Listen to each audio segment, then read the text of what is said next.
কখনো কখনো আমি আপনি এমন কিছু সমস্যার মুখোমুখি হব, আল্লাহ জানেন ভালো কিছু সামনে আছে। কখনো কখনো ভালো যা কিছু আসছে তা আপনার নিজের জন্য, আবার কখনো বা অন্য কারোর জন্য, কখনো কখনো আপনি জীবিত থাকতেই এর উপকার পাবেন, আর কখনো কখনো এই উপকার আসবে আপনি আল্লাহর কাছে ফিরে যাওয়ার পর।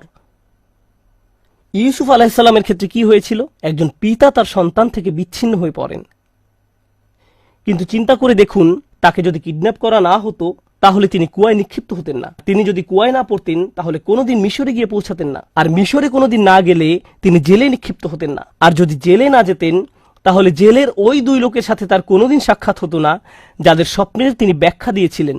ওই দুই ব্যক্তির সাথে যদি তার কোনোদিন দেখা না হতো, তাদের একজন বেঁচে যায় এবং রাজার খেদমতে নিয়োজিত হয়। আর যখন রাজা একটি স্বপ্ন দেখলেন, ওই ব্যক্তি তাহলে কোনোদিন বলতেন না যে হ্যাঁ, আমি এক লোকের কথা জানি যে আপনার স্বপ্নের ব্যাখ্যায় সাহায্য করতে পারবে। স্বপ্নটা কি ছিল? দেশে 7 বছর হবে প্রাচুর্যের, আর পরবর্তী 7 বছর দেশে কোনো ফসল ফলবে না, কোনো উৎপাদন হবে না, মানুষ দুর্ভিক্ষে মারা যাবে। যদি ইউসুফ জেলে না যেতেন আলাইহিসসালাম এবং তাকে মুক্তি দেওয়া না হতো ওই স্বপ্নের ব্যাখ্যা করার জন্য সেই সময়, তাহলে দেশ অর্থনৈতিক, ফাইন্যান্সিয়াল এবং সামাজিক এক দুর্যোগে পতিত হতো। লক্ষ লক্ষ শিশু দুর্ভিক্ষে মারা যেত।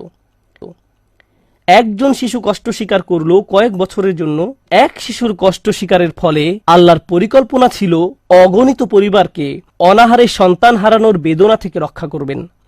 এই পরিকল্পনার কারণে ইউসুফ আলাইহিসসালাম জেল থেকে ফিরে এসে স্বপ্নের ব্যাখ্যা করলেন এবং অর্থ মন্ত্রণালয়ের দায়িত্ব নিলেন। আমার এক বন্ধুর নাম হয়তো আপনারা শুনে থাকবেন, তার নাম রবার্ট ডেভিলা। আমি ওই বোনকে তার সম্পর্কে জিজ্ঞেস করেছিলাম। সে বলল সে তার কথা শুনেছে। সে তার শরীরের কোনো অংশ নাড়াতে পারে না, শুধু মুখমণ্ডল ছাড়া।